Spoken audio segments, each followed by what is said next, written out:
You were introduced to the sum function much earlier in this title when we were looking at basic math in Excel. However, because the sum function is the one that you will use the most, it's worth exploring just a little bit more in detail. We're going to take the sales file in your working folder, and on the first sheet in there called retail sales, we have some retail sales for 8 shops for 7 days a week. And we're looking to add up the sales for shop 1.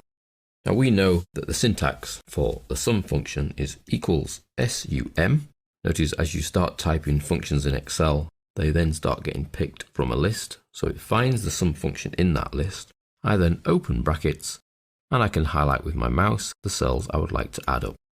So equals sum, open brackets, B2 colon B8. Now the syntax requires the brackets to be closed, but if I just press return, Excel will close the brackets for me and I can go back to that cell, double click to edit, and I see the closed brackets are on the end. So it's equals sum, open brackets, B2 to B8. Now, because sum is the most used function, and quite commonly you want to add columns up, if I want to add shop 2 column up, I could type the function in because I know it, or I could click where I would like the total to go, and on the home ribbon there is a Greek sigma here that will automatically add in the sum function. All I need to do is click it once. And it gives me equals sum, open brackets, and it's making a suggestion. That's the range I would like, so I highlight that range, return, and the function is created. Alternatively, let's do a slightly different way with shop 3. If I highlight all the cells I would like adding up, and then click the sigma, it places the sum function in at the bottom for me. By double clicking, I can see the correct function. So that's the auto sum button.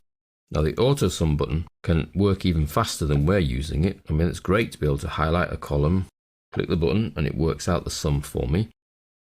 So it's not calculating the total and typing it in, it's actually placing the function in there. So if the values change, we see the result change.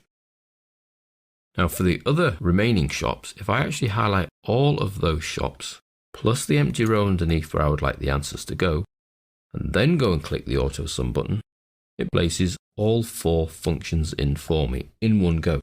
Now logically, you're thinking, I could have done all 8 that way. Well, you could. Now we can add up rows in the same way.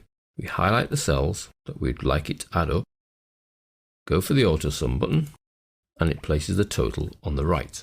But if you want to check, you just edit the cell.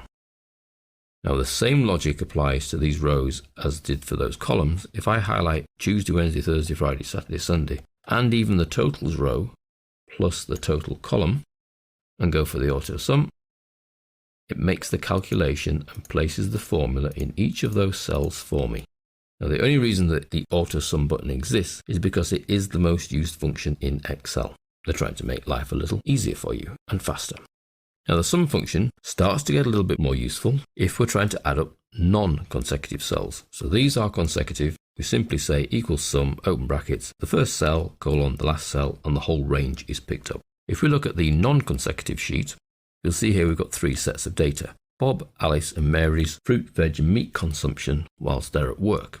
So these numbers represent units of fruit, units of veg, units of meat. What we'd like to do over here in the totals table is effectively add up all of the fruit eaten on Monday by Bob, Alice, and Mary. So that's adding up that cell, and that cell. Well, these cells are not consecutive, so I can't just say equals sum, open brackets, B2 colon B12, or that will add up all of this range here, and therefore include Alice's veg and meat, and Bob's veg and meat. So instead, we go where we'd like the function to appear. We can use equals sum, because we want to add up, open brackets. I then select the first cell, type a comma, select the second cell, type a comma, select the third cell, and I've got 3 non-consecutive cells selected. I could close my brackets, or I could just press return and let Excel put the close bracket on, and it comes to 13. 4 plus 5 plus 4 is 13. And I can do the same for the veg. Equals sum, open brackets, Bob's veg, comma, Alice's veg, comma, Mary's veg, return. Equals sum, open brackets, fruit.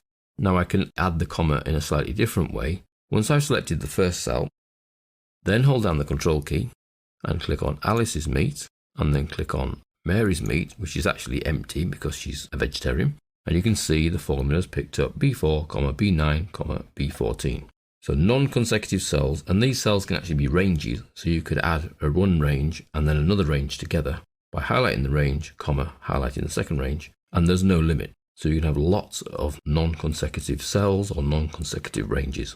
Equals sum, open brackets, first cell, second cell, third cell, fourth cell, etc. Press return and let Excel put the close bracket on for me. Now the last little thing that I would like to go through with the sum function is its quick ability at adding up.